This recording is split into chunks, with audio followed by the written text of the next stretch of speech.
Kevin Scott Allen joins me here for Mad Max Radio, Live 365, iHeartRadio, American Primeval. He's also a writer, author.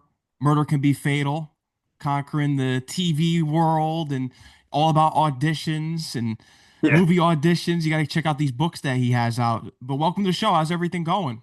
Thank you, sir. It's good to be here. Everything's good. I mean, fortunately, I'm out in Los Angeles where it's not going crazy heat wise, Hmm. rain wise like the rest of the country. Gosh, I have friends all over and I hate worrying about my peeps, but I do because I have people in Texas who are okay, but they're surviving the rains. I have friends in Indiana who are surviving the heat.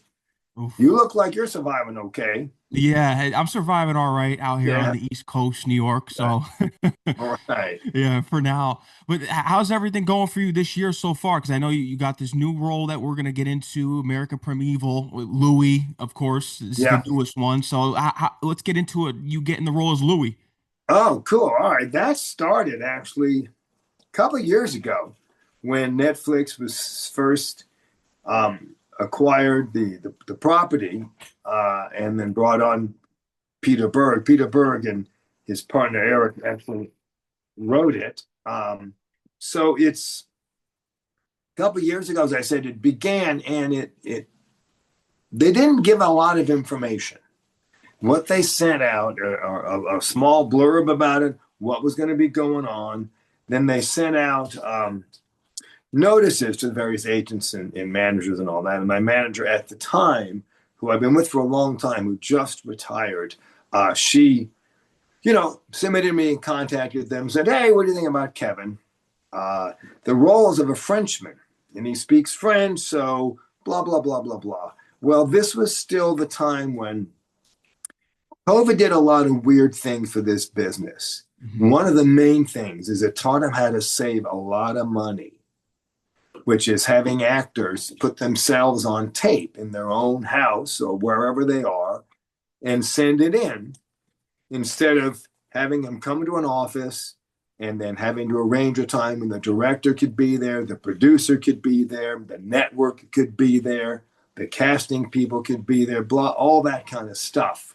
They could say, "Hey, send us a tape." Everybody involved, whether they're in Spain, Paraguay, New York, California, can all look at it wherever they are without having to be at a certain place at a certain time and arrange schedules and all that kind of stuff. So it literally began with me right in this room, taping this part, screaming and yelling at my curtain because that was representing, the other people in the scene.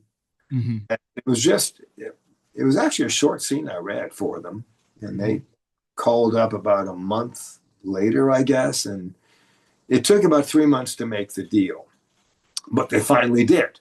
And it's interesting as I tell actors, who I coach, you do an audition and just let it go. Don't twitch and sit there and bite your nails because I haven't heard anything like me. So it could take them months to make a decision. It could take them a day. I actually once did an audition and had the phone ring probably 20 minutes later. But it can also take a month or two or three. So just don't worry about it. And then they started talking about it when they sent me the script. Actually, that's not true. They sent me a breakdown of the script, but I still didn't know what I was doing. I knew I was in a couple of episodes, and I thought, okay, well, whatever. They flew me to New Mexico just to try on clothes, which I thought, okay, I'll do that. And I get a call when I'm in the car um, being driven from the airport to the production office to try on these clothes from the intimacy coordinator. I'm not sure if you or your viewers know what that is. Oh. What it means is now under SAG rules, if there's any kind of what could be remotely called an intimate act, they have to have a coordinator. And they talk with, if you and I are in a scene, they'll talk with both of us. This is what's going to happen. Are you okay with that? Do you have any issues? Do we need to set or discuss boundaries? What's going on here? And the woman called and I said, hey, yeah, I know I'm supposed to rape Betty Gilmore in this, but I'm not. She might have issues to talk about. Of course, we'll choreograph it on set, all that kind of stuff. But she said, well, how about the nude scene? I said, the what? She said, the nude scene. I said, you know, I haven't seen a script, so I don't know what you're talking about. She said, oh, okay. I said, yeah, okay. So I said, I'm up for anything, but I need to see a script. So I get to the office and they plop all 6 episodes on the desk. Here you go. I thought, oh, well, okay. Well, in the original script, which did not end up in the final cut, I'm supposed to pull my pants down and go off into the woods to take care of business when the camp gets attacked. And I come running out, pants around my ankles, trying to fight, which I think they decided would be too funny. Because I laughed when I read it. I thought, this is hilarious. But I think they decided it's too funny. So I read the script and thought, holy God, this is an amazing piece of storytelling. And I was so honestly humbled that they wanted me to be a part of it, because I know that they were investing a lot in it. And it's this incredible tale of the Wild West, which is not pretty. No. It's not like the Westerns that we grew up with, where the good guy always wins and everybody's clothes are beautifully pressed and there's no dust, or if there is, it's a little bit on your nose. It was down and dirty and gritty, and that's how we filmed it. Mm-hmm. And I realized, why'd you fly me to LA? I could have gone to Western costume and tried on something. No, they wanted to make everything for everybody handmade, because they wanted certain looks, which they were then going to destroy. So all this money to make these clothes that they're going to tear apart. But it was a phenomenal experience. It's one of the best I've had. I've been doing this since I'm 7 years old, and this is one of the hallmarks for me. Wow. And you've done a lot as far as the Waltons. Was the Waltons, that was the first big Yeah. one? Yeah, I'd done before that. I was in I'm gonna say the first big one, because I was in a series before that called Bearcats, which didn't last very long. It was a cool idea about these 2 guys traveling the West in a 1914 Stutz Bearcat, which the car was incredible. It just, was kind of fluff. So the Waltons was the first really big one. And at the time, I didn't really know what big was, because you're a kid. You spend more time playing, at least I did, than watching television. But yeah, I've done a bunch of stuff. It's kind of because I started when I was a kid. I look at it as, well, like, what else am I supposed to do? Mm-hmm. I'm not smart enough to be a nuclear scientist or something like that. I wish I were. But this is kind of what I learned growing up and what I knew. And I thought, okay, I'll do what I know. Mm-hmm.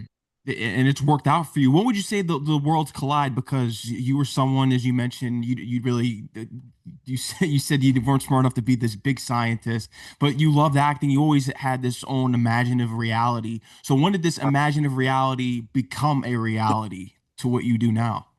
Well, it's interesting. I had this imaginative reality because I played alone a lot as a kid. So I had to create imaginary friends, imaginary worlds, and I just didn't, which was fine. To me, that was not a big deal. And I was 7 years old, and I was visiting an uncle of mine in Santa Fe, New Mexico. And he said, oh, you want to go watch? They're filming a TV show down the street. I said, well, kind of down the street, another little village. And yeah, okay. So I go down there, we're watching and seeing all this stuff. And this woman comes up to my uncle and she says, hi, sir, is your son an actor? He said, my nephew. Yeah, he is. What's up? She said, well, they had just lost the actor who was flying in from Los Angeles to film. Something happened. And I'm kind of listening, but not really. I'm looking at horses and guys walking around with, 6-shooters. This is exciting. But so before I knew what happened, I was sitting in a chair with a script in my hand, reading lines with the director. And then even before I knew what happened after that, I'm in a makeup chair. and they had hired me literally on the spot. Wow. And I was absolutely terrified. And guess what the part was? A terrified boy. So it worked out, and I enjoyed it a lot because I got to play. Yeah. And the only drawback was I was extraordinarily hyper as a kid. I mean, I'm kind of hyper now, but this is nothing compared to what I was. And when I first started acting in film and TV, I liked it, but part of me didn't like it because I had to hold myself still. And that felt odd. And it just didn't know what to do with all this energy. And when I was a teenager, I remember I was filming, I think it was some other world. Yeah.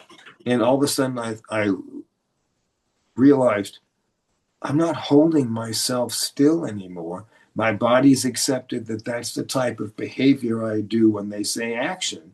I was just as hyper inside. So I was able to fix that problem because, I up until then, there were two Kevins, the Kevin who behaved in front of camera and the Kevin who went crazy outside. And, I worked a lot when I was a kid because I was a cute kid. And then after a while, it was the Waltons, and one of the producers came up to me and said, we're having some problems. I said, what's that? She said, well, when this show began, all the kids were kids. Fine. And we're writing stories. Well, because the show's been so successful and been on the air so long, we have to start thinking of different storylines and we have to start writing storylines for the kids. And she kind of said in a whisper, and none of them can act.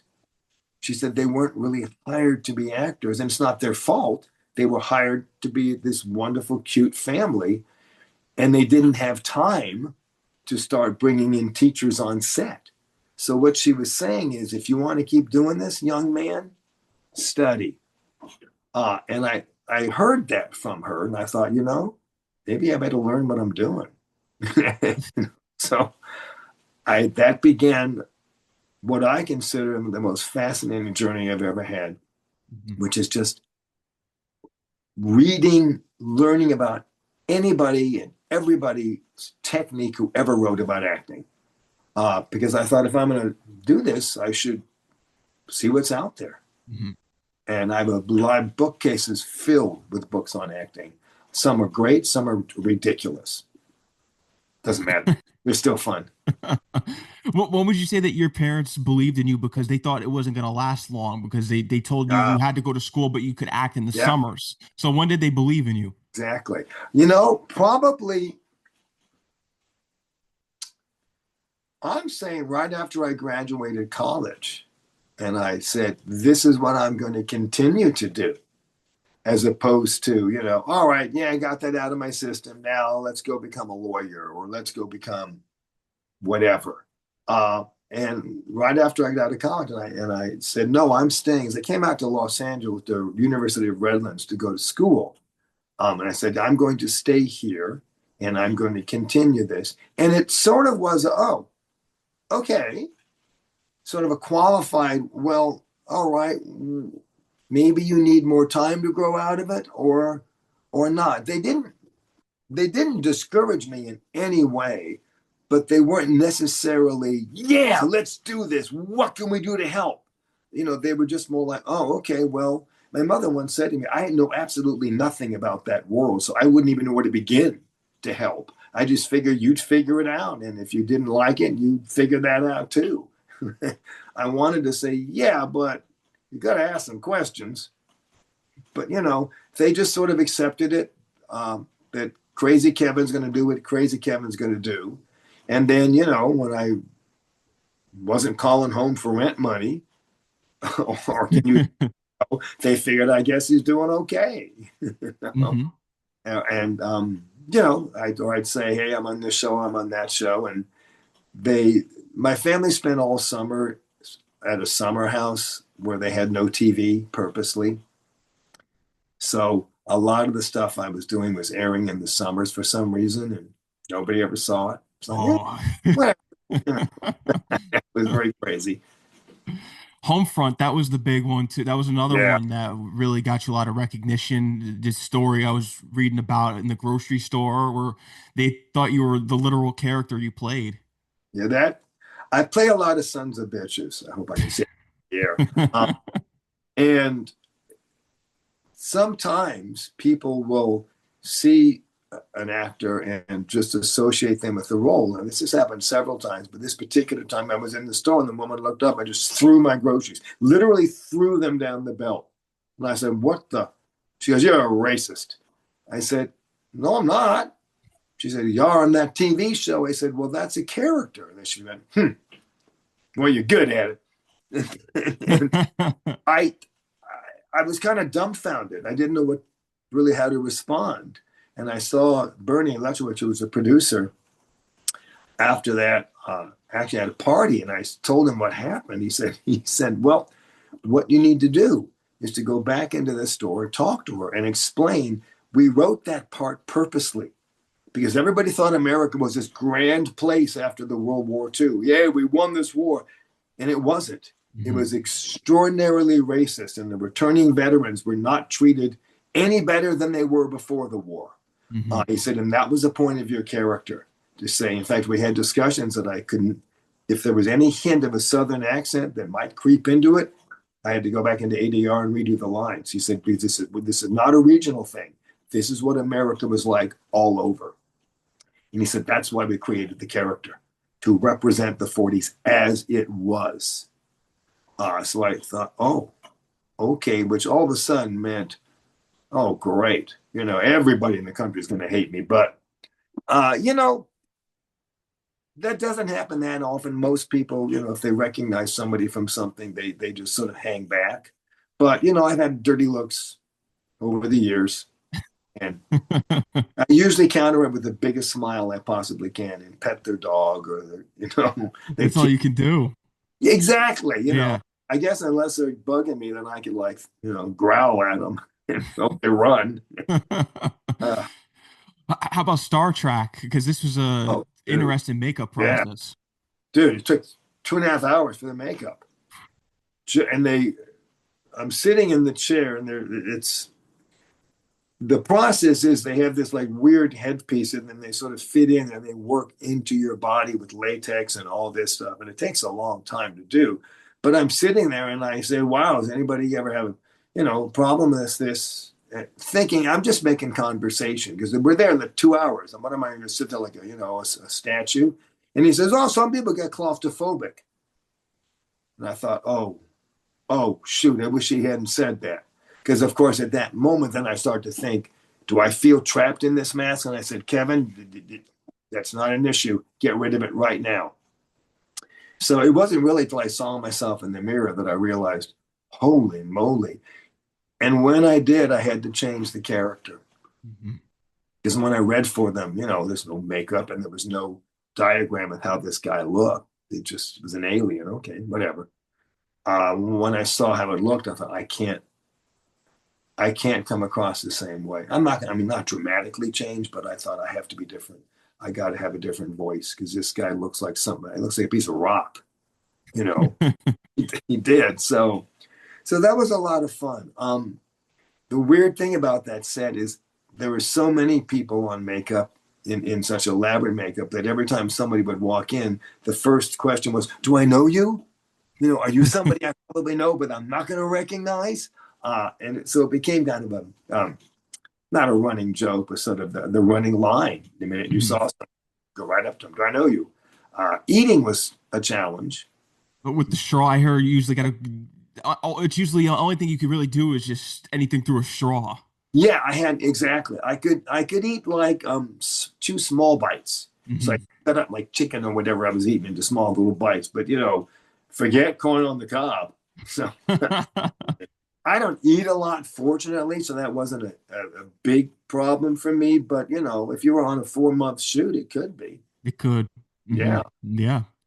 So when did this book really come to effect? Because you minored in English, you also have the experience of going to school out in France. You could speak French, and it's Yeah. it's a part of your family. So why did you want to make this book of yours dedicated to your uncle? That murder Oh, can be fatal. oh wow. One of my favorite one of my favorite questions because this uncle was so close to me. He was a mystery writer who wrote mysteries in the 30s, 40s, 50s, and early 60s.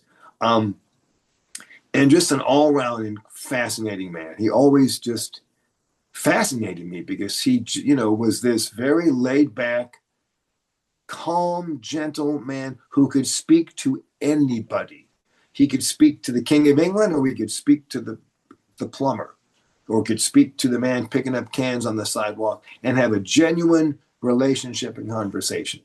That's how he viewed the world. And yet he wrote murder mysteries.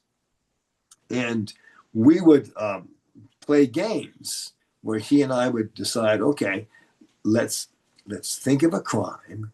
Let's think of some circumstances and think of the cast of characters, so to speak, and then see if the other person can guess who did it and how they did it. Kind of like Clue. Mm-hmm. We would each one of us can make up our own story. I could say, like, okay, so we find a dead body on the keyboard behind you, but the body's face up and has no hands. Mm. And they were drowned.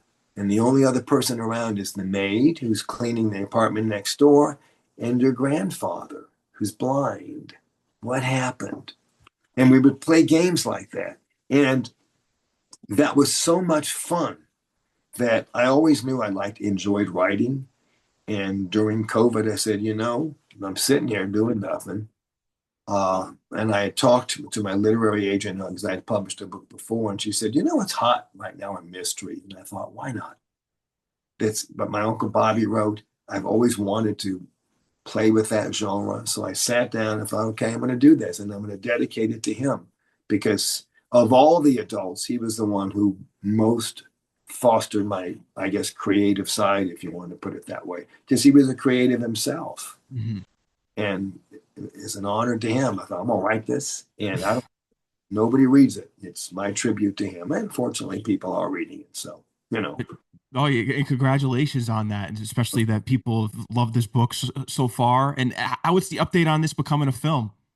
That it's funny you say that because we've had talks with two different producers, and we're kind of waiting to see where do they want to go with it. Do they want to go miniseries-ish, which would be my preference, just because it's longer, Mm-hmm. or do you want to go, traditional film-wise? And in Hollywood, it takes forever and a day to get anything done. People talk, and it's not that they're ingenuine or disingenuine. They're just takes time. Mm-hmm. You got to raise the money, and you got to get somebody interested. You got to yada yada yada yada yada. So American Primeval took, I think, 3 or 4 years to get done. So we're talking with folks. I've been so busy with some other projects that I haven't had time to really pursue it. Mm-hmm. But that's my manager's department where she's out there working it, so to speak. And so I trust her.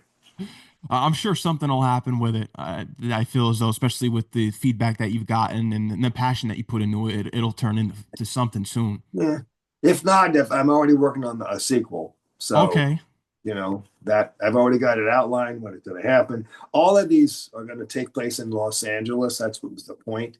I want them to be LA-based mysteries, and LA-based mysteries, not about the entertainment industry. I don't know if everybody else is. I'm sick of entertainment industry stories because, I'm sorry, this town has more going for it than just that. So that was the point, to show what sides of this town are not really investigated a lot. Mm-hmm. And I already know what the second one's going to be about.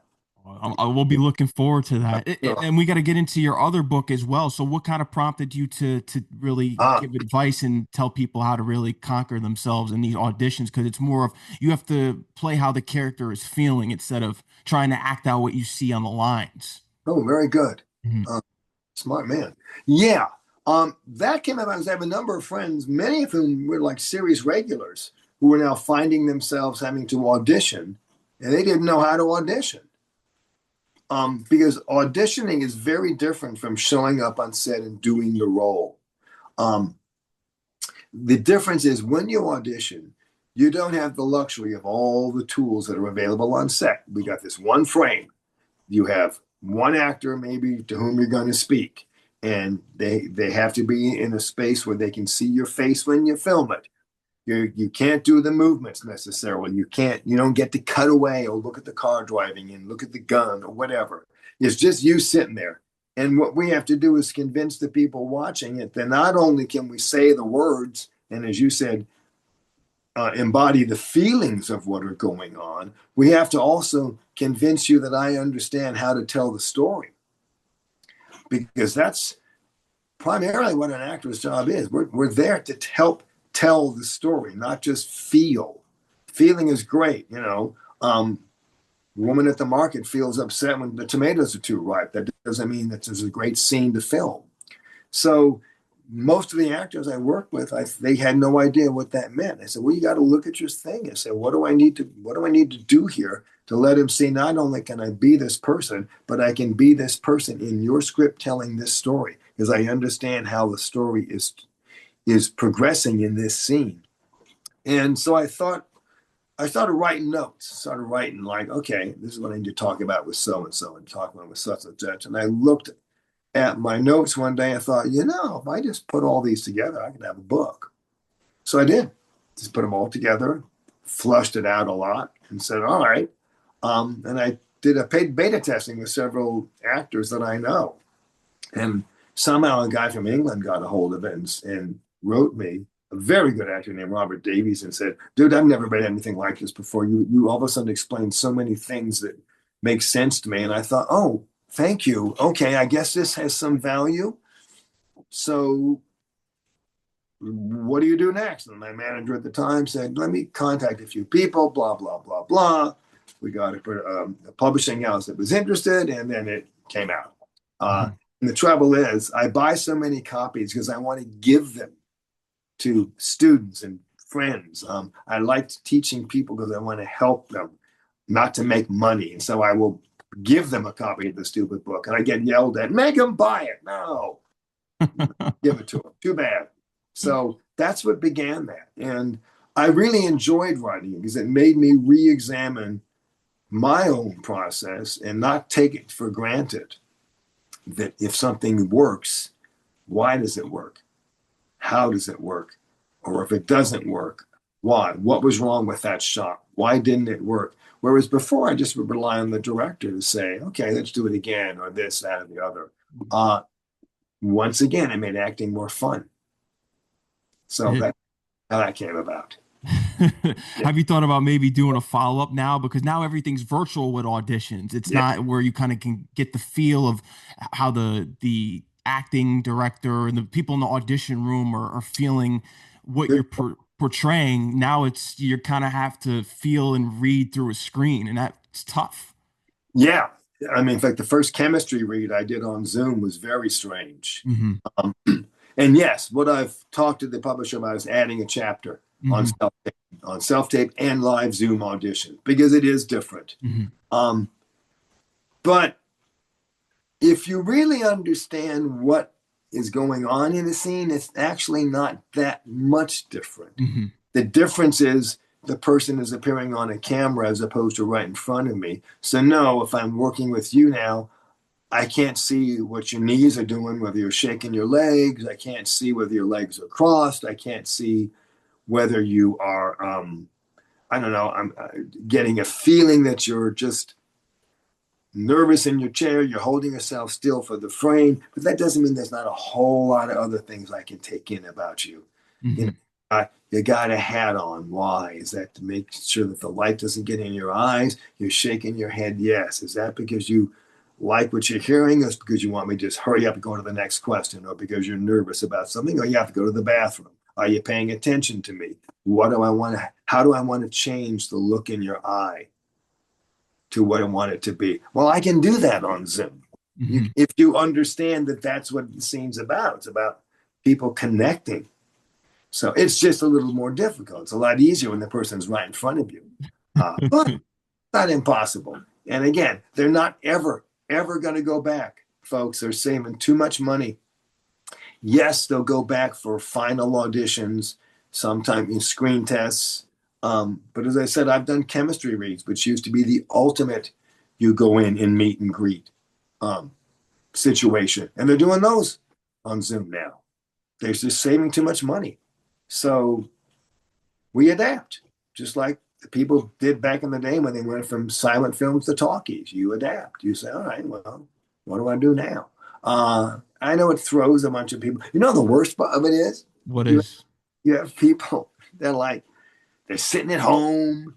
You know, maybe they're in a nice shirt, but they're in their underwear. Nothing, but they're in their house and they're comfortable, and the dog's barking, and somebody's cooking, and the kids out, neighbors' kids are playing, and they're in their own world, and they forget that, yeah, but that character's in a different world. So you have to have a whole different body language. You have to have a whole different thing going on. And I'll see that. I'll see somebody like doing a fight scene, and they're fighting, man.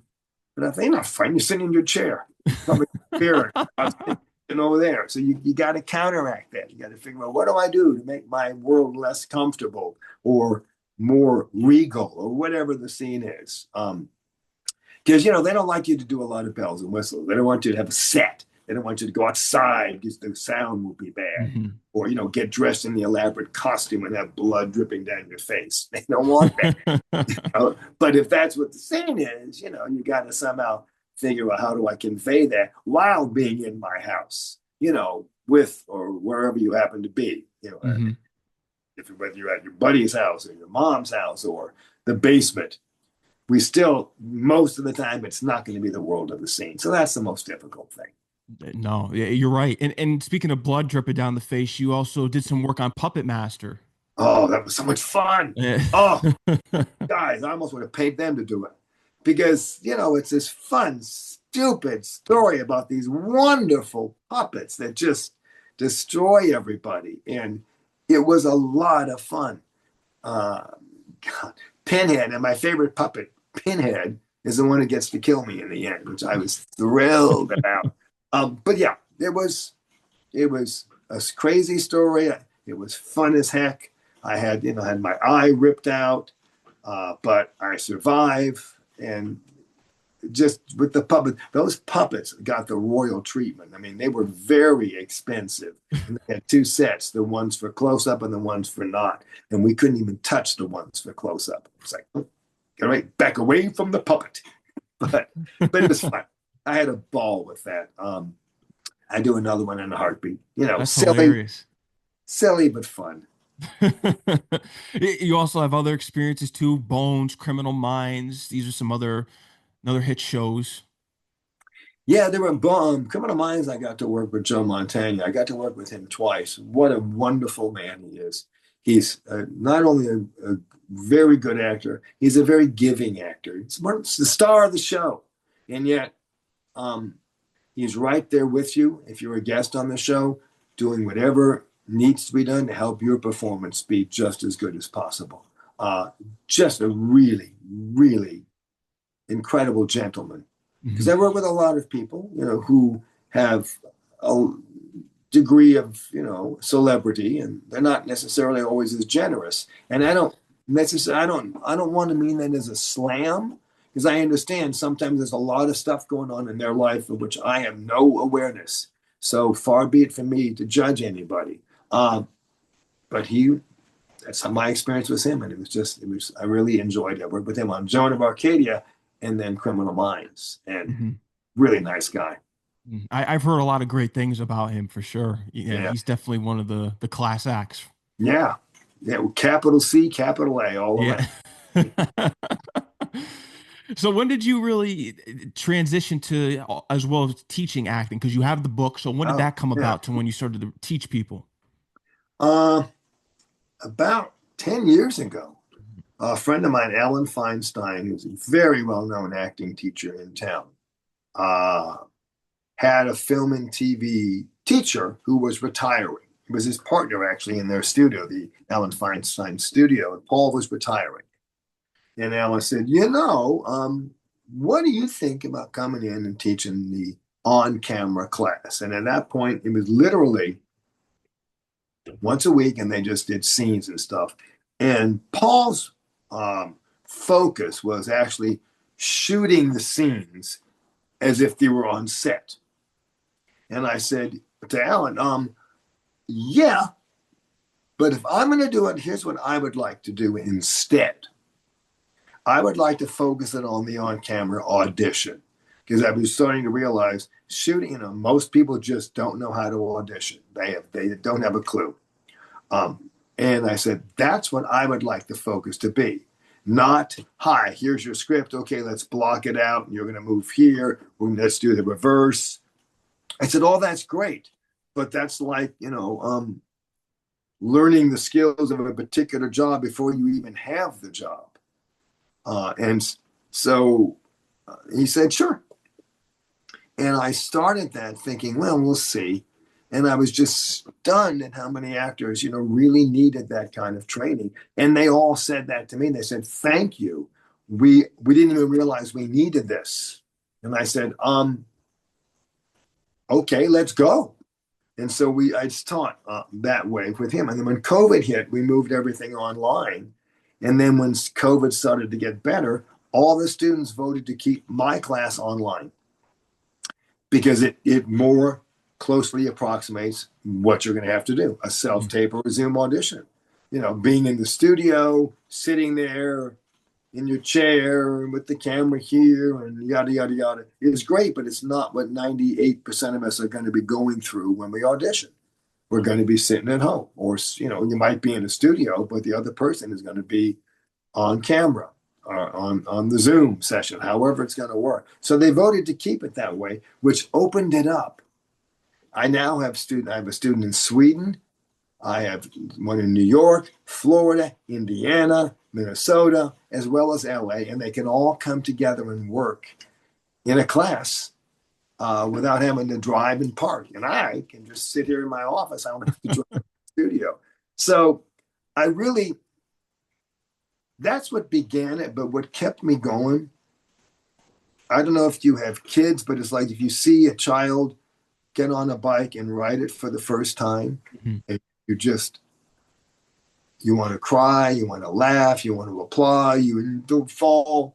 Well, that's how I started to feel when I would see these students really improve. It was so gratifying. I thought, I don't want to be without this in my life. I really don't. And to this day, I tell my students, I get more excited when you guys work than when I do, because I know I get to participate in helping someone fulfill a dream. And that, again, that's humbling. They literally want me to be there as part of it. And if I can help that's, I adore that. Absolutely adore. So I work not only with this, as an organization called Hollywood Winners Circle, which is an incredible organization run by Wendy Elaine Wright, which is essentially an online, not really club, but you joined it, organization. The whole point is to get actors from all over the world and say, all right, folks, this is the stuff that you're going to need if you're serious about this business. And it focuses a lot on marketing, on understanding what agents do, on explaining, when to run and when to sign, on headshots, yada. And she brought me in, pretty much one of the few teachers who helps them understand the acting portion of the business as opposed to just the business portion. And I love doing that for her once a month because I get these, again, eager people who are just so open to learn. And it's just heartwarming to see people follow their dream. And again, I feel honored that I'm a part of it. Yeah. So what would you say when people look back at your work as far as teaching acting, what would you say is your main principle that people take away? What is the Kevin Scott Allen principle of acting? How to be yourself and understand who you are and what is unique about you, and how to bring that to every role. And how to bring the things that you never, ever, ever would say to anybody out loud, quietly, to every role. Because that's what I seek to do. I seek to figure out, well, what is going on here? What's this character's secret? Well, what's my secret that might be similar? How can I make that part of the performance? How can I make that part of who this guy is? And that's what I really try to do with everybody. What's unique about them? And because most of us, the things that make us unique, believe it or not, we're shy about it. either don't think it's worthwhile, or it's just something that we get embarrassed if somebody points out, or we think, well, it's fine for the dog, or it's whatever, but I can't do that public. Well, you know, uh, I think the actors who are most entertaining to watch are the ones who are unique individuals, who are human beings, and not just the character up there saying the words. So that's what my students I find value the most, is that I teach them how to open up and have confidence in being who they are in the role. That's important. Yeah, I that's the main ingredient right there. Well, you're given this incredible body with incredible experiences. Most actors look at a role and say, what is it not? No, no, no, no, no, no, no, no. Look at a role and say it's everything. I just don't have to accent everything. The rapist, I'm sure, has moments when he or she is very gentle and very kind and loving to something. Maybe it's the dog, maybe it's his blade, but it's something. So we don't look at you shouldn't look and say, what is this character? What isn't he? Just say, what is all that goes into making him? And now, according to the script, what might be accented more than others? Mhm. And then you go from there. Yeah. What's some other projects that you have on the way for upcoming Oh, work that you can speak about? I just finished a film called Bad Tenant, which I'm excited about, where I'm not the lead, which is kind of fun. To not be a lead, you don't have the responsibility, but I get to play uh, a, a, a friend of the lead and a bar regular who gets to watch this guy's world just go crazy. Um, I don't want to reveal too much, as I didn't sign an NDA, but I know it's kind of one of those shows where it's a mystery, and Okay. But I had a lot of fun filming that. I also am working on a play, a Neil Simon play, where I'm a Brit. Even though he's not written as a Brit, the director decided making this character British just adds a whole other element of comedy to it. So that's been a lot of fun. It opens in 3 weeks, and it's at a wonderful place in Pasadena, which is this old mansion that they've converted to apartments on one half. It's so huge. And the other half, first floor, is a restaurant. And we're actually doing it in the old ballroom, where people are sitting at their tables having this wonderful high tea. And we're presenting this play. We're acting a foot from them. And I like that because it's like doing a film and TV show, that kind of intimacy. It's also a challenge. I got a 2.5-page monologue that ends the play, which is like, okay, I better get. So that's a great deal of fun. There's some other projects that are in the offing, but until I sign a contract, I don't ever talk about them because, You you never know, know. and even then, I've signed contracts where they've had to add, oh, shoot, we're pushing it back 2 months. And then you got to go through all the rigmarole of, well, what do we do now? Yada, yada, yada. So, yeah, you do never know. There are a couple of ones I'm very excited. Keeping my fingers crossed. Yeah. When you look back at your overall body of work, what would you say is the role you're most proud of? Oh, two. One that upset me the most, uh, oh gosh, trying to think how to explain. It was a film by a Chinese director writer that he came over here from China to make because he could not make it over there, and it was about this family of two boys and a dad, and one of the boys ends up being gay. He said, "I can't make this in China at all," and I played the father who began as a loving father and then just descended into this hellhole of drugs, alcohol, and abuse. And I used to have to come home every night, literally, and hop in the shower to watch the filth of this guy away from me because it just upset me to play him. Mhm. But I really got into him. And I got into him because I thought, okay, again, what can this guy possibly be going through that makes him treat his kids this way? And it's because when the mom died, his wife, his world just completely evaporated, Mm. and he couldn't see a way out of it. And his kids were kids; they couldn't help him.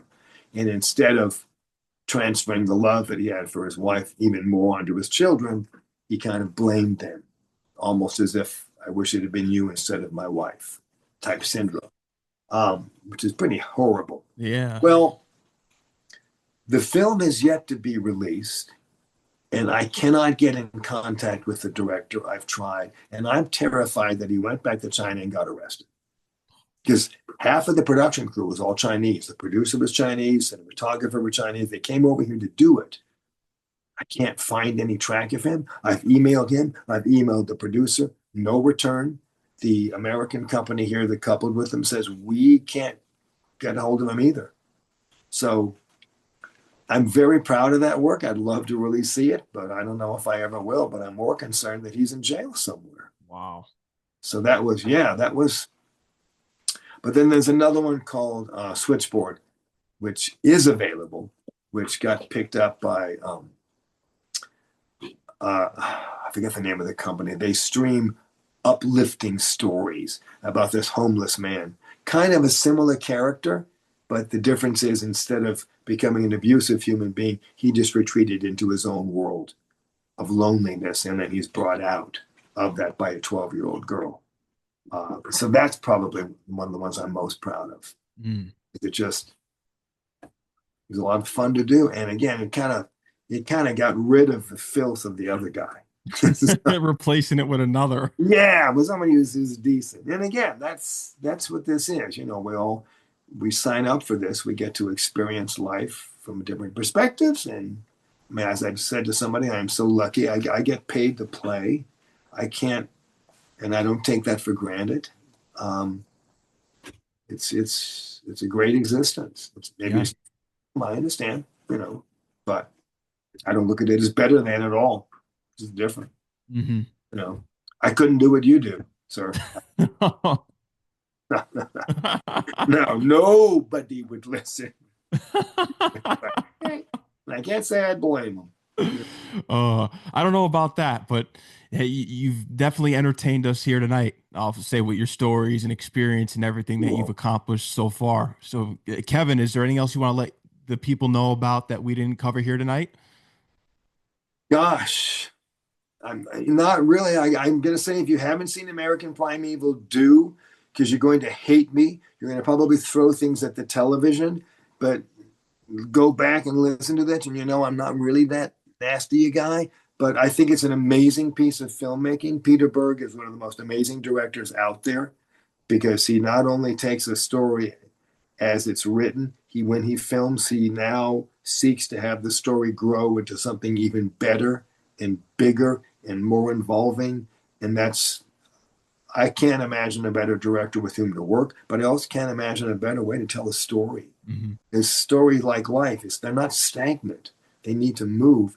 And I'm very excited about this because he took, a 6-part miniseries and made it something that was absolutely compelling to watch. So I would say look for that. And I guess just keep checking my IMDb page. Your stuff will come up Yeah. when I'm able to talk about it. I also post on Instagram when I can talk about projects. Sometimes I'll tease and say can't talk yet, but that's the best thing I can say. That's the best thing. Well, thank you, Kevin. I want to thank you for coming on the show. Thank you Thank to Yvonne you. for reaching out to get this set up. Yes, exactly. And I wish you a wonderful night. Hope it doesn't get too hot and muggy in New York. Oh, I hope it doesn't too, and I hope everything continues to go well for you in the evening here, and Yes, sir. especially your career out in LA. Thanks a lot. And thank you for having me. I really enjoyed it. Of course, I did too. Take care, Kevin. Enjoy the rest of your night. You too. Yes. Bye Ciao. bye.